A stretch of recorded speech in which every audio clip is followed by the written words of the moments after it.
Hello everyone, my name is Idalia and today along with my partners Johnny Cruz and Gustavo Gonzalez we will be talking about bullying. Hello, my name is Johnny Cruz, and today I will be discussing what is bullying. Bullying is the use of force, threat, and coercion to abuse, intimidate, and aggressively dominate others. This behavior is often repeated and habitual. It is the use of superior strength to force others to do what they want. Bullying is when someone keeps doing or saying things that have power over another person. Bullying is unwanted, aggressive behavior among school-aged children that involves a real, perceived power of imbalance. Types of bullying. First, there is cyber. Cyber is the use of electronic communications to bully other person, typically through messages. Then there's social. Social involves spreading rumors about another person or purposely leaving someone out of an activity or group and embarrassing someone in public. Physical. Physical is using one's body to exert power over peers, including punching, kicking, and other physical attacks. Then there is verbal. Verbal is using words in a negative way, such as insult, teasing, and putting people down to gain power over someone else's life. The four types of bullying I discussed in the last slide is separated into two categories: direct and indirect bullying. Direct bullying is bullying done directly to a victim. Physical and verbal fall under these category because harm is directly inflicted into the bully victim.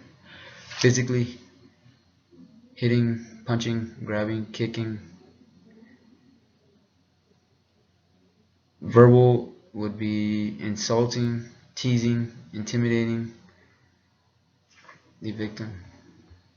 The next category I will be talking about is indirect bullying, which includes social bullying and cyberbullying. Social bullying consists of exclusion, gossip, isolation. Cyberbullying consists of harassment, stalking, and privacy exposure. Okay, so why do people bully? Well, most of the time that students take an initiative in bullying is because they want to have that power, they want to have that control over others, and they usually tend to pick on people that are inferior than they are. For instance, people that are usually quiet and don't talk, and they pretend to be tough, like they want to have that control over others, and that's one of the reasons that they bully. Another reason why people bully is because they want to get others to like them. At times, this is sad, but when people bully others, they get the attention, and a lot of the times they even get the support. And well, bullies like that. If they're not used to having that attention, and then when they bully, people are supporting them, and they're like, oh yeah, like that's funny, that's cool, then they'll continue doing it because they like the attention. They want others to like them. Another reason would be to hide their own fears. A lot of the times bullies tend to have issues at home or have their own fears that they don't want to portray, so that's why they try to hide it, and they start bullying others to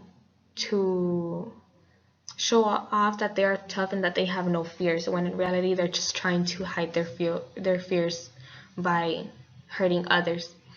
Another reason why people bully is just by copying. At times, students see other people bullying and they see that they're getting the attention, they're getting the support, and they're getting the power and the control of others.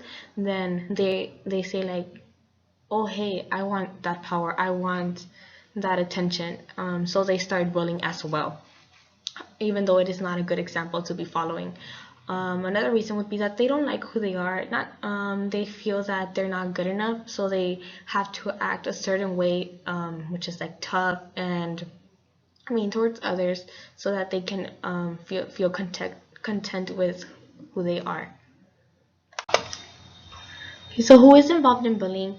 A lot of the times we have the misconception that when it comes to bullying, it's just something that's between the bully and the victim, but it's not necessarily that way. For that reason, Dan Oveas came up with this circle called the bullying circle that mentions the different type of people that surround the victim. And the first person would be the bully, which is the aggressor, which takes the initiative in the name calling and the picking and the harassing the victim. And after that follows the follower henchman, and that's the person and all the followers that openly support the bully and are always there to motivate him and openly like to support him, and they're basically the followers. And after that, it's the supporter of passive bully. The supporter passive bully is the person that openly supports the bully but does not take part in it, does not get involved in the bullying, they just support it. The passive supporter bully is a person that doesn't take the initiative, and he's not involved in the bullying, or he doesn't show support in it. Deep down they do support it, but they just don't show it. And the disengaged onlooker are the people that typically say like, oh, it's none of my business, that's nothing that relates to me. They just don't like to be linked to it. They set themselves apart from it, and they don't want to have any part in it. The possible defender are the people that do not support the bullying, but they won't do or take an initiative to stop it. They won't take a stand, and they won't do anything to stop the bully from hurting the victim, but they themselves know that it's wrong, and they don't support it. Lastly, it's the defender of the victim, and that's the person who does not support bullying, and he or she will take an initiative to try to stop it. He will try to defend the victim and try to stop anything that the bully is trying to do to hurt the victim. For instance, they could stand up for the victim, or they can easily just go and tell some administrator or the counselors in order to help the victim. Since nowadays bullying has become a major issue, it is important for teachers, friends, family, and parents to have a lookout of the warning signs when it comes to bullying. There is a way to stop bullying, and there is a way to prevent it and before it actually happens and things get out of hand. For instance, when it comes to bullying, the victim tends to show some signs of them being bullied.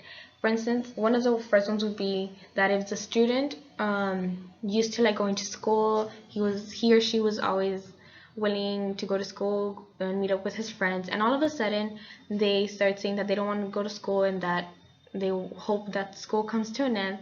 Well, that is a red flag, because that him avoiding school means that there is something going on that is not right.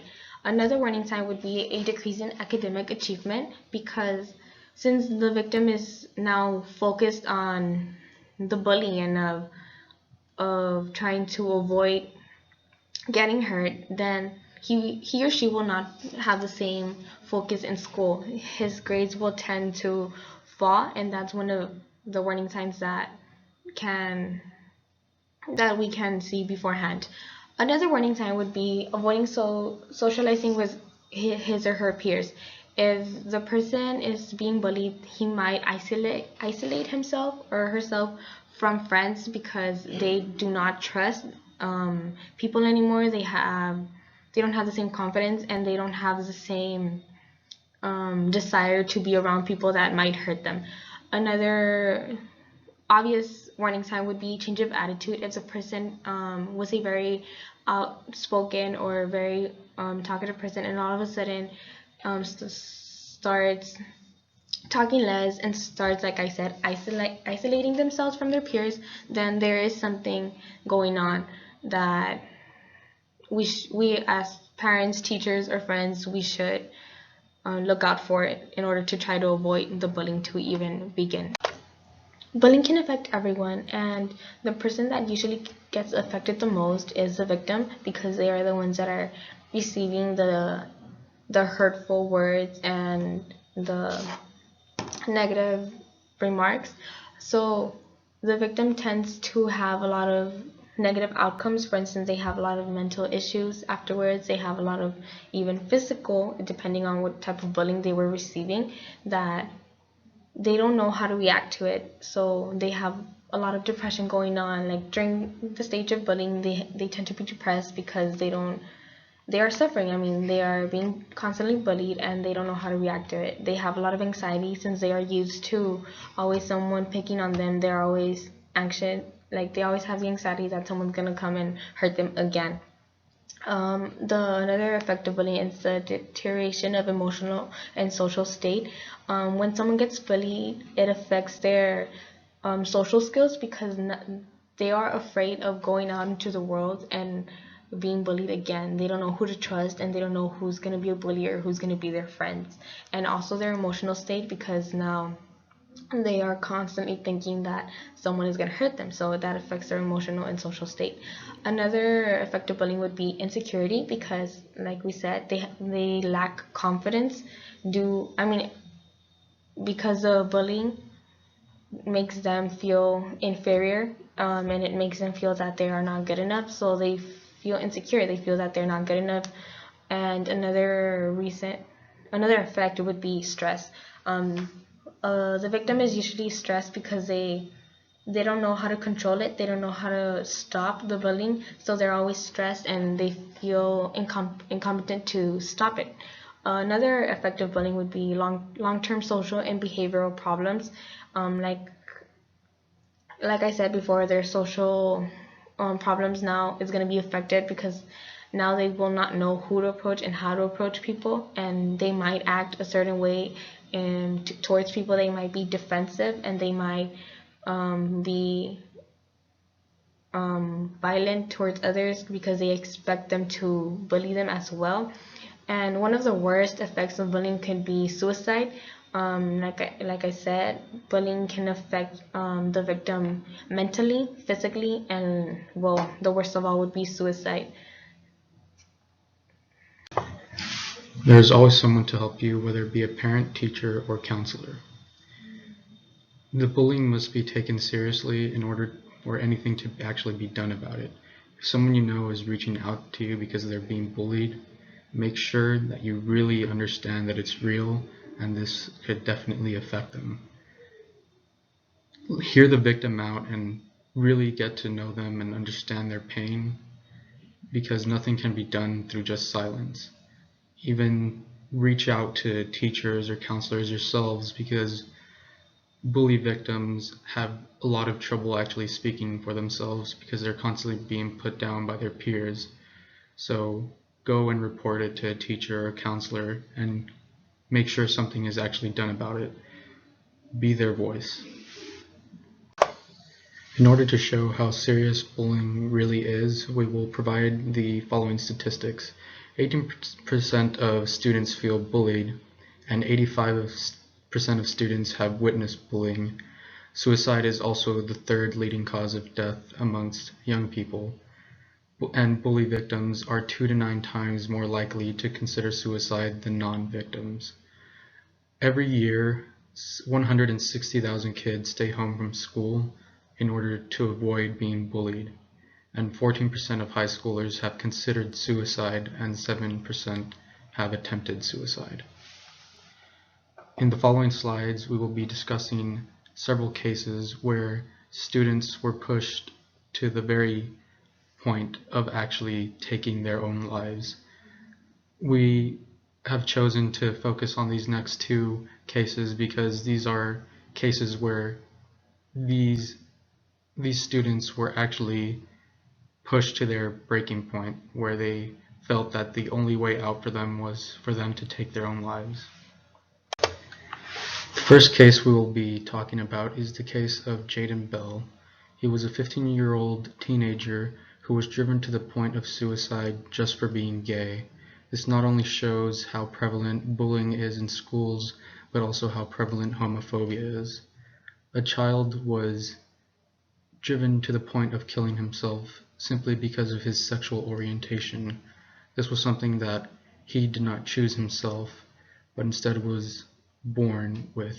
He was born with this sexual orientation, and it is wrong that people would tease him to the point that he felt that he had to kill himself in order for all of his pain to end. On January 14th, 2013, Jaden Bell actually went to a local playground and he hanged himself there. The second and last case we have is the case of Megan Meyer, a 13-year-old girl that was driven to hang herself a mere 3 weeks before her 14th birthday. Her parents actually took it upon themselves to figure out why she committed suicide, so they had people conduct an investigation. This investigation revealed that she was constantly being cyberbullied by her peers. It was revealed that several individuals had planned to reveal some private messages of her and in an attempt to humiliate her. This obviously affected her so much that she felt in order to not be humiliated or to actually go through being humiliated that she had to take her life. We have presented these cases in order to make sure that you understand that bullying really is a serious matter. People's lives are at stake, and that has to be taken very, very seriously. Thank you for listening to our presentation, and remember not to just be a bystander. Take an active role in making a difference in people's lives, and take an active role in putting an end to bullying. Thank you.